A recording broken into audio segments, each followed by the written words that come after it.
Bienvenidos, hoy día vamos a conversar sobre la literatura subalterna, esa otra voz. Para poder hablar sobre la literatura subalterna es necesario enfatizar los procesos que hemos tenido de cambio en la construcción de la literatura y en los procesos de la comunicación. Por ello hablaremos que el desarrollo de la tecnología ha cambiado la forma de comunicarnos entre los seres humanos.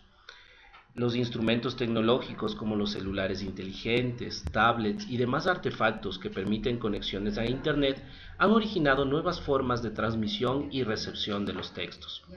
La industria cultural, es decir, aquella que se encarga de desarrollar el marketing para las obras, se ha valido también de este tipo de tecnología para colocar algunas obras como las más vendidas.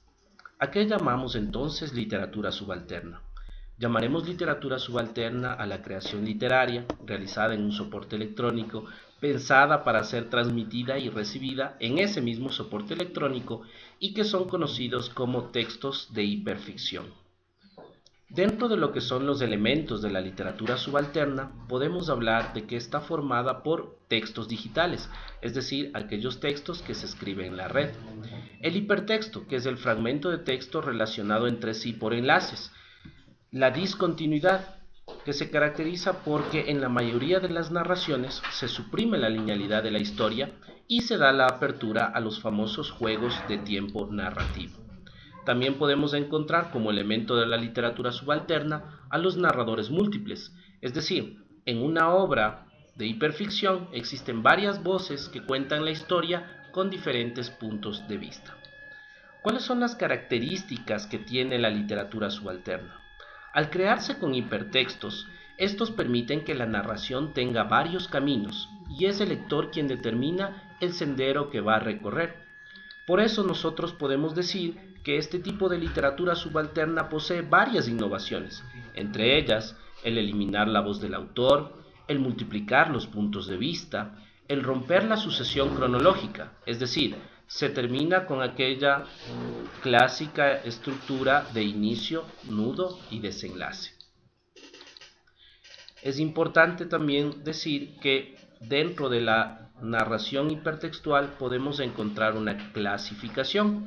Para realizar esta clasificación de la literatura subalterna es necesario partir de la relación lector-autor, pues en este tipo de textos se requiere de un lector activo, lo que genera un cambio de roles entre el emisor y receptor, es decir, los roles se pueden intercambiar. En determinado momento el escritor puede recibir ideas del lector y a su vez el lector se puede transformar en un escritor.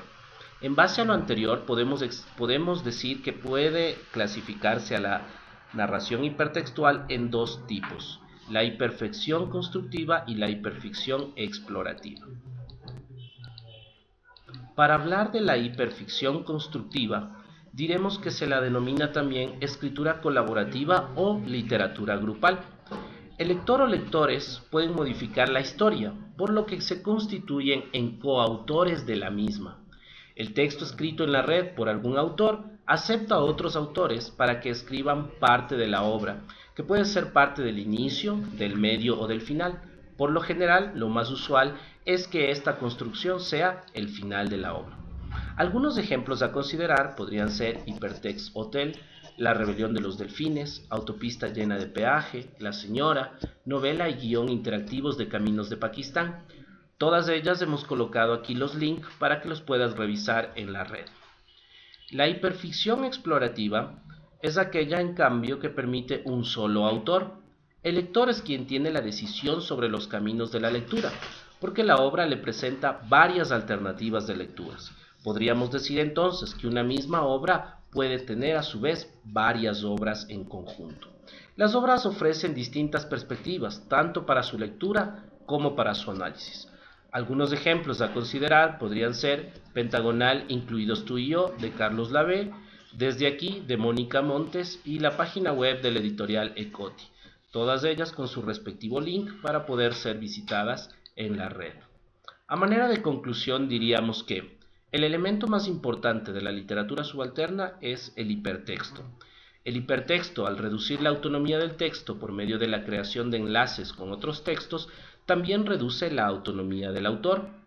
las figuras de autor y lector se confunden más que en cualquier otro momento de la historia literaria. Al existir un acercamiento entre los papeles de autor y lector en el proceso creativo, dicho proceso tiende a democratizarse. Y finalmente diremos que las obras de hiperficción poseen un tono lúdico, experimental y una gran dosis de humor. Gracias por su atención y esperamos que haya sido de su agrado.